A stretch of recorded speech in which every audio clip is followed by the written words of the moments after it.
기도로 시작하겠습니다. 나의 하나님 아버지, 뜨거운 여름날을 지나게 하시니 감사합니다. 자연이 자연답다는 사실이 얼마나 감사한지요. 더운 날과 추운 날을 주신 아버지 감사합니다. 하나님의 섭리대로 살아가는 법을 배우는 계절 되게 하옵소서. 오늘도 주님의 은혜 안에 하루를 시작합니다. 하루 동안 환경에 의해 흔들리는 일이 없게 하여 주옵소서. 아주 사소한 불쾌함이 오늘 나를 사로잡지 않게 하시며 높은 온도나 습도가 나를 좌지우지 하지 않게 하여 주옵소서. 사람들의 의미 없는 표정에 흔들리지 않게 하여 주옵소서. 예수님의 이름으로 기도합니다. 아멘. 찬송가 304장 1절을 찬양하겠습니다.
마태복음 5장 1절에서 2절입니다. 예수께서 무리를 보시고 산에 올라가 앉으시니 제자들이 나온지라 입을 열어 가르쳐 이르시되 아멘. 우리 민족만큼 복을 소원하고 갈망하는 민족도 없습니다. 왜냐하면 우리가 사용하는 말에 복스럽다, 복스럽게 먹는다, 다복하다, 타복하다, 그리고 심지어 덮고 자는 이불에도 복자라고 하는 글을 썼습니다. 장롱에도 복, 예전에는 숟가락에도 복을 써서 그러니까 복을 먹는다, 복을 덮는다, 그리고 이 복 가운데 옷도 넣어둔다, 그런 민족이 우리 민족이었습니다. 그런데 우리 민족이 생각하는 이 복의 관념, 그러니까 무엇이 복인가? 무엇을 복으로 생각하고 그 복을 가지고 싶은가? 거의 대부분 물질적인 복, 그리고 자녀의 복, 건강의 복이었습니다. 그런데 오늘 이 성경에 나오는 제자들도 마찬가지였습니다. 그런데 예수님께서 이 제자들에게 주시고 싶어하는 복이 있었습니다. 세상적인 복, 물질과 자녀와 그리고 건강의 복을 생각하고 있는 이 제자들에게 예수님께서 정말로 주고 싶어한 이 복의 정체는 무엇인가? 라고 하는 질문을 오늘도 우리는 이 성경 본문 속에 던지고, 그리고 이 질문에 대한 오늘 이 성경의 해답을 통하여 예수님께서 오늘 나에게 주고 싶어 하시는 그 진정한 복에 대해서 오늘 우리는 이 성경을 통하여 찾고자 하는 것입니다. 오늘 이 성경의 배경은 많은 무리가 모여 있었습니다. 예수님의 말씀을 듣기 위해서였습니다. 그런데 예수님께서는 말씀하지 않으셨습니다. 제자들이 올 때까지 기다리셨습니다. 그리고 예수님께서 제자들이 다 오자 드디어 예수님께서 입을 열어 예수님의 행복관에 대해서 말씀하여 주시는데, 여러분 참 흥미롭고 놀랍지 않습니까? 예수님의 행복관이 있다고. 그런 배경에 의해서 우리 마태복음 5장 1절의 말씀을 함께 읽겠습니다. 시작. 예수께서 무리를 보시고 산에 올라가 앉으시니 제자들이 나온지라. 그러니까 제자들이 나올 때까지는 말씀하지 않으셨습니다.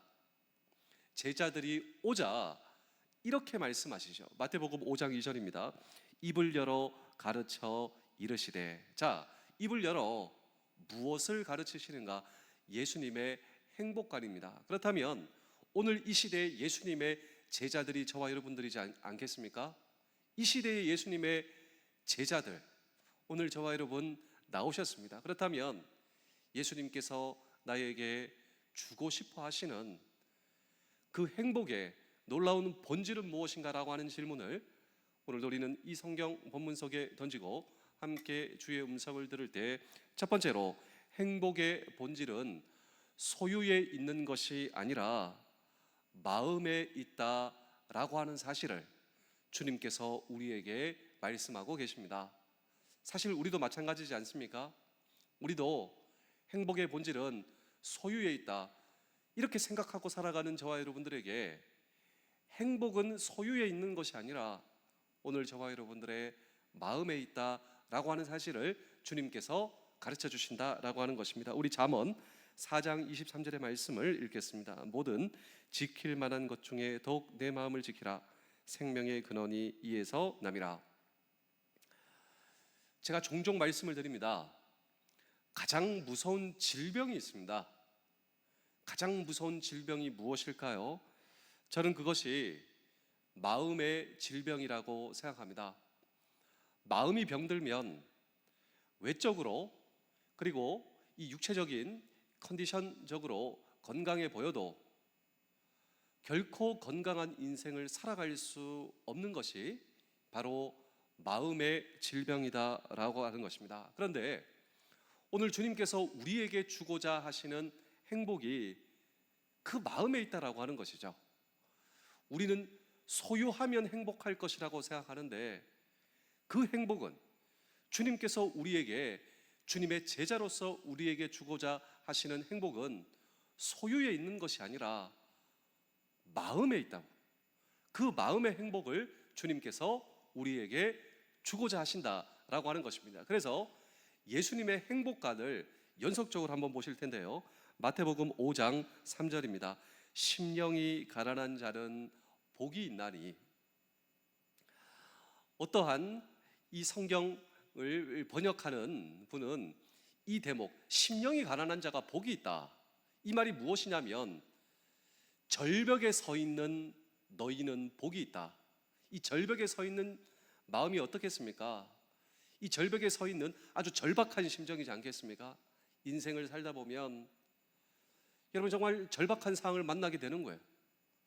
그런데 그것이 복이 있다. 이 말이 무슨 말이냐면 그때 너희는 작아지고 하나님은 커진다라고 하는 것이죠.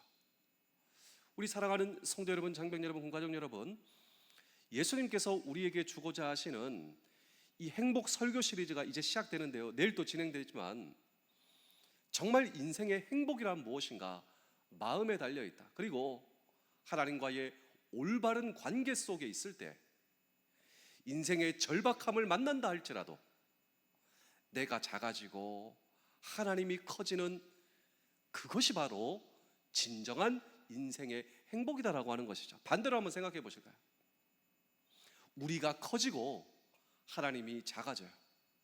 그런데 그것은 행복이 아니라 불행 중에 불행이다라고 하는 것입니다.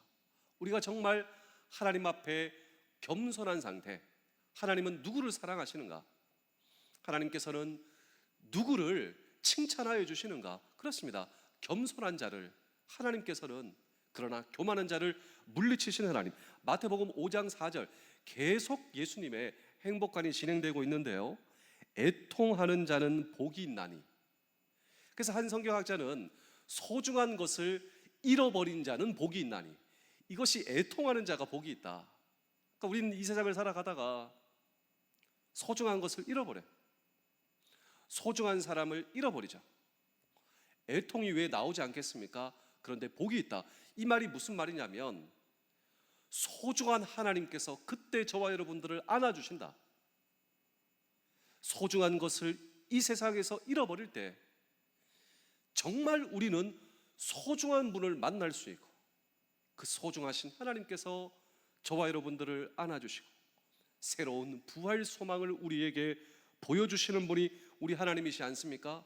계속 예수님의 행복관이 진행되는데요, 마태복음 5장 5절입니다. 온유한 자는 복이 있나니. 자, 계속해서 공통점이 무엇입니까? 소유가 아닙니다. 오늘 저와 여러분들의 마음의 상태죠. 마음의 상태. 마태복음 5장 6절 7절 연속으로 보실까요? 의에 줄이고 목마른 자는 복이 있다. 긍휼히 여기는 자는 복이 있다. 여러분, 철저하게 예수님께서 당신의 제자들에게 주고자 하시는, 기대하시는 행복의 본질은 어디에 있는가? 그렇습니다. 우리의 마음의 초점이다. 우리 마태복음 5장 8절도 함께 읽어보실까요? 마음이 청결한 자는 복이 있나니 그들이 하나님을 볼 것이며. 마음이 청결한 자, 오늘 저와 여러분들의 마음의 상태, 그 마음에 초점을 가지고 있는 거예요. 그렇습니다. 정말 예수님께서 우리에게 기대하시고 알려주고 오늘도 우리에게 강조하시는 예수님의 행복은 결코 소유와 외적 상태에 있는 것이 아니라 오늘 저와 여러분들의 마음의 상태에 있다. 그럼에도 불구하고 소유를 많이 하면 행복할 것이다 라고 하는 인생의 허상 속에 오늘 우리는 살고 있는 것은 아닌가, 제 스스로 그런 생각을 해보게 되었습니다. 그런데 예수님의 행복, 당신의 제자들이 알기를 원하시는, 오늘도 우리를 깨우시는 진정한 인생의 행복은 소유에 있는 것이 아니라 오늘 저와 여러분들의 마음에 있다라고 하는 사실을 오늘 이 말씀을 통하여 여러분 결코 잊지 않고 붙드시는 우리 모두 되실 수 있기를 주의 이름으로 축복합니다. 제가 마지막으로 한 편의 이야기를 들려드리고 오늘 설교를 마치겠습니다. 제가 자주 말씀드리는 행복한 하루, 이 스토리가 있습니다. 실제로 있었던 이야기인데요, 이 기독교 베스트셀러 작가 이철한 씨의 자기 이야기입니다. 행복한 하루. 우리는 인생을 살면서 언제가 행복한 하루였습니까? 우리 장병들한테 물어보면 휴가를 받을 때요, 또 앞으로 전역하게 될 때요, 시험에 합격할 때요. 그런데 사실 행복한 하루는 잘 떠오르지 않는다라고 하는 것이죠. 반대로 불행한 하루는 잘 떠오른대요. 오히려 시험에 떨어진 날, 사고 난 날, 소중한 사람이 떠나간 날, 그러고 보면 행복한 하루는 그런 날이 없었던 모든 하루가 사실 행복한 하루였다라고 하는 것이죠. 우리에게 행복한 하루가 없었던 것이 아니라 지나간 수많은 날들이 사실 행복한 하루였다. 그래서 이 이철한 씨 집에 무슨 일이 있었냐면 자녀가 2명 있었는데요, 5학년 딸 그리고 5살 아들. 그 딸 발에 걸려 이 5살 아들이 넘어져서 여기가 찢어진 것입니다. 피가 철철 나고 응급실에 간 것이죠. 응급실. 집안이 난리가 났습니다. 그런데 이 누나의 심정이 어떻겠습니까? 자기 발에 걸려 남동생이 넘어져서 큰 사고가 났으니 너무 마음이 아팠겠죠. 그래서 그 딸이 친구에게 보낸 편지가 이 행복한 하루, 여기에 실려 있습니다. 제가 이 글을 여러분께 한번 읽어드리겠습니다. 어제 정말 마음이 아픈 일이 있었어. 4살짜리 내 동생이 다쳤거든. 마음이 아파서 어제 하루 종일 울었어. 그런데 동생이 다쳤을 때 난 깨달았어. 가장 평범한 하루가 가장 행복한 하루라는 것을. 여러분 놀랍지 않습니까? 무엇이 행복한 하루인가? 가장 평범한 하루, 가장 행복한 하루다. 저도 사실 이 군대에 와서 아주 실감나는, 여러분 행복한 하루는 다른 날이 아닙니다. 가장 평범한 하루, 나에게 주어진 가장 평범한 하루가 가장 행복한 하루다. 문제는 이런 진리를 우리는 사실 까먹습니다. 그리고 깨우치지 못하고 나는 불행하다라고 하는 불행감에 사로잡혀 사는 오늘 저와 여러분. 여러분, 사실 인생이 놀랍고 소중한 선물이 아니겠습니까? 우리에게 주어진 인생 말이죠. 하루하루 살아가는 이 삶이 하나님의 놀라운 선물이 아니겠습니까? 그럼에도 불구하고 행복을 느끼지 못하고 있는 나를 위해 때로 인생에서 경험하는 고난과 역경과 훈련이 있습니다. 그런데 이 모든 것을 통하여 평범한 하루가 행복한 하루다라고 하는 사실을 나에게 깨우치기 위한 하나님의 자명종이 내 인생의 고난과 역경과 훈련이 아닌가. 그래서 저도 입대할 때 훈련을 받았지 않겠습니까? 근데 행군을 하고 왔어요.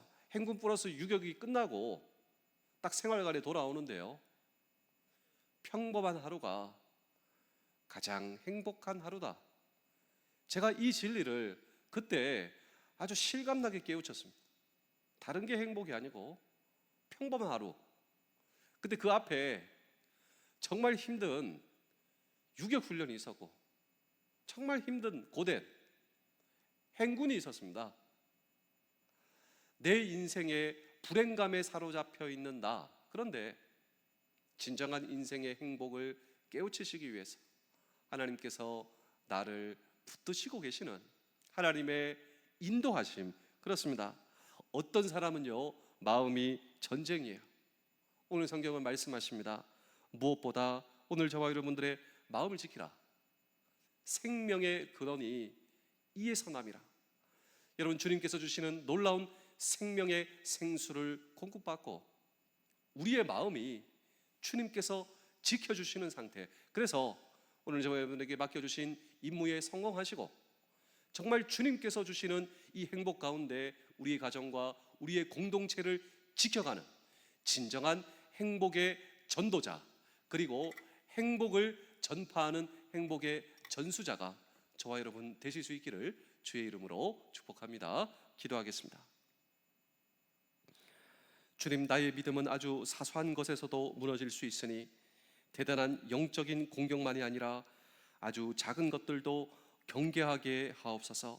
오늘도 나와 동행하시는 하나님을 바라보며 살기를 소망합니다.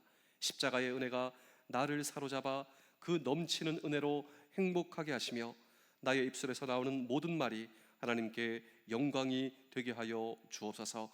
오늘도 나의 발걸음을 견고하게 하시사 죄를 짓는 곳이 아닌 선을 행하는 것으로 나의 발이 움직이기를 원합니다. 그래서 모든 것이 감사한 하루 되게 하여 주옵소서. 나를 지키시는 예수 그리스도의 이름으로 기도하옵나이다. 아멘.